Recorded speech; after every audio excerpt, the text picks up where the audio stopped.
ಇವರು ನಾಯಕರು ಗೊಂದಲ ಸೃಷ್ಟಿ ಮಾಡಿದ್ದಾರೆ, ಅವ್ರ ಬಗ್ಗೆ ಹೇಳಿದೀವಿ ಅನ್ನೋ ಮಾತನ್ನು ಹೇಳಿದ್ದಾರೆ.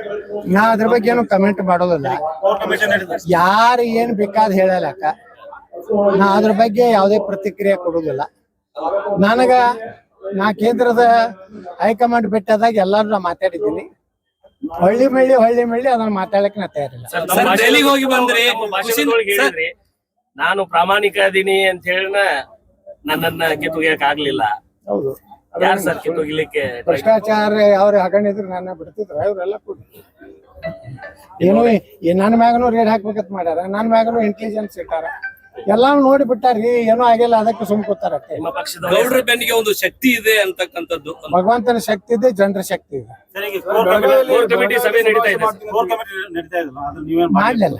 ಇಲ್ಲ, ನಾವು ಕೋರ್ ಕಮಿಟಿ ಮೆಂಬರ್ ಅಲ್ಲಲ್ರಿ, ನಾವೊಬ್ಬ ಸಾಮಾನ್ಯ ಕಾರ್ಯಕರ್ತ ಮತ್ತೊಬ್ಬ ಸಾಮಾನ್ಯ MLA ಅಟ್ಟೆ. ಸರ್, ಈಗ ಬೆಳಗಾವಿಯಲ್ಲಿನೇ ತಮ್ಮ ಶಕ್ತಿ ಪ್ರದರ್ಶನಕ್ಕೆ ಮುಂದಾಗಿರಿ, ಬೃಹತ್ ಲಿಂಗಾಯತ ಸಮಾವೇಶ ಮಾಡ್ತಾರೆ ಶಿವಮೊಗ್ಗದಲ್ಲಿ. ನೋಡೋಣ ಕಾಲಕ್ಕ. ಈಗ ಪಂಚಮಸಾಲಿ ಮತ್ತು ಉಳಿದ ಎಲ್ಲಾ ಸಮುದಾಯಗಳಿಗೆ ಬೊಮ್ಮಾಯರ್ ಸರ್ಕಾರ ಇದ್ದಾಗ ನಮ್ಮ ಪ್ರಧಾನಮಂತ್ರಿಗಳ ಒಂದು ಸೂಚನೆ ಮೇಲೆ 2D ಅಂತ ಕೊಟ್ಟಿದ್ರು. ನಮ್ಗೆ 2D ಅಂದ್ರೇನು, ಬರೇ ಪಂಚಮಸಾಲಿಗಳಲ್ಲ, ಯಾರು ಲಿಂಗಾಯತರು 2Aದಾಗಿಲ್ಲಲ್ಲ ಅಂತ ಎಲ್ಲಾ ಸಮುದಾಯಗಳಿಗೆ 2D.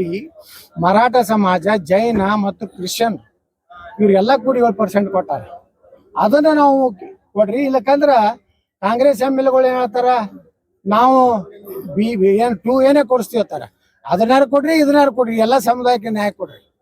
ಅದಷ್ಟೇ ನಮ್ ಬೇಡಿಕೆ ಇದೆ ಹೊರತು ನಮ್ದೇನೋ ಅದ್ರೊಳಗೆ ಏನು ಗೊಂದಲ ಇಲ್ಲ, ಏನು ಇಲ್ಲ. ನಾವು ಶಕ್ತಿ ಪ್ರದರ್ಶನ ಮಾಡ್ತೀವಿ. ನಮ್ಮ ಗುರುಗಳು ಈಗಾಗಲೇ ಘೋಷಣೆ ಮಾಡ್ಯಾರ. ಸರ್ಕಾರಕ್ಕೂ ಹೇಳ್ತೀನಿ, ನೀವೇನಾದ್ರೂ ಅದ್ರ ಬಗ್ಗೆ ಬಡಿಲಿಕ್ಕೆ, ಅದನ್ನ ಇದು ಮಾಡ್ಲಿಕ್ಕೆ ಮಾಡಿದ್ರ ಅಂದ್ರೆ ಅದ್ರ ಕೆಟ್ಟ ಪರಿಣಾಮ ನೀವು ಎದುರಿಸ್ಬೇಕಾಗ್ತದೆ. ನಾನು ಸೈಲೆಂಟ್ ಆಗ್ತೀನಿ. ರಮೇಶ್ ಜಾರಕಿಹೊಳಿ ಇವರು